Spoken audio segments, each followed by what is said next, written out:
Praise the lord. ఈరోజు మీకోసం జీవం గల దేవుని మాట 14వ కీర్తన 2వ చరణం.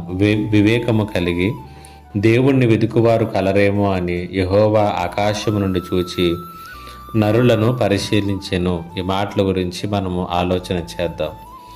ఈ ప్రపంచంలో చాలామంది క్రైస్తవులు వారు దేన్ని వెతకాలో, వేటిని వెతకాలో, వేటికి ప్రాధాన్యతనివ్వాలో అర్థం కానిటువంటి పరిస్థితుల్లో ఉన్నారు. ఈరోజు చాలామంది క్రైస్తవులు వారి సమయాన్ని దేవుడిచ్చేటటువంటి ఈవులను వెతకటంలో ఖర్చు చేస్తూ ఉన్నారు. వారి ప్రార్థనలో అదే కూడా వారి స్వస్థత కొరకు, పునరుద్ధరణ కొరకు, వారి కోరికల నెరవేర్పు కొరకు, వారికి కావలసినటువంటి వాటి కొరకు, వారి అవసరతల కొరకు, వారి క్షేమం కొరకు, ఇలాగున దేవుడిచ్చేటటువంటి బహుమతులను, ఈవులను, ఆశీర్వాదములను మాత్రమే వెతుకుతున్నారు. కానీ దేవా, నువ్వు నాకు కావాలి, నిన్ను నేను సంపూర్ణంగా తెలుసుకోవాలి అని అన్వేషించేటటువంటి అన్వేషణ అనేటువంటిది చాలా కుదువుగా ఉన్నది.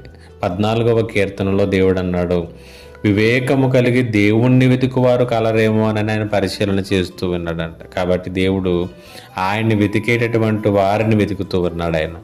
దేవుడు అన్నాడు, నా రాజ్యమును, నా నీతిని మొదట వెతకండి, అప్పుడు ఇవన్నీ కూడా మీకు అనుగ్రహించబడతాయి. ఆయన పేరు పెట్టబడినటువంటి ప్రజలమైనటువంటి మనల్ని మనం తగ్గించుకుని ప్రార్థన చేసి దేవుని ముఖాన్ని వెతికితే అప్పుడు ఆయన మన ప్రార్థనలన్నీ కూడా వింటాడంట. కాబట్టి వెతకవలసినటువంటిది ఎవరినో మనం అర్థం చేసుకోవాలి. కాబట్టి ఈవులను కాదు, ఈవులను ఇచ్చేటటువంటి వాడిని వెతకాలి. ఈవులను కాదు, ఈవులను ఇచ్చేటటువంటి దేవుని మీద నీ మనస్సును కేంద్రీకరించాలి. కాబట్టి ఈరోజు నుంచి దేవుడిచ్చేటటువంటి వాటి మీద నుంచి దేవుని మీద నీ దృష్టిని మరలిస్తే నీ జీవితం మరొక కోణంలో గొప్పగా దీవించబడుతుంది, ఆశీర్వదింపబడుతుంది, మహిమకరంగా మార్చబడుతుంది. పరిశుద్ధాత్మ దేవుడి మాటలు విన్న మీ ప్రతి ఒక్కరి జీవితములను ఆ విధానంలో కట్టునుగాక.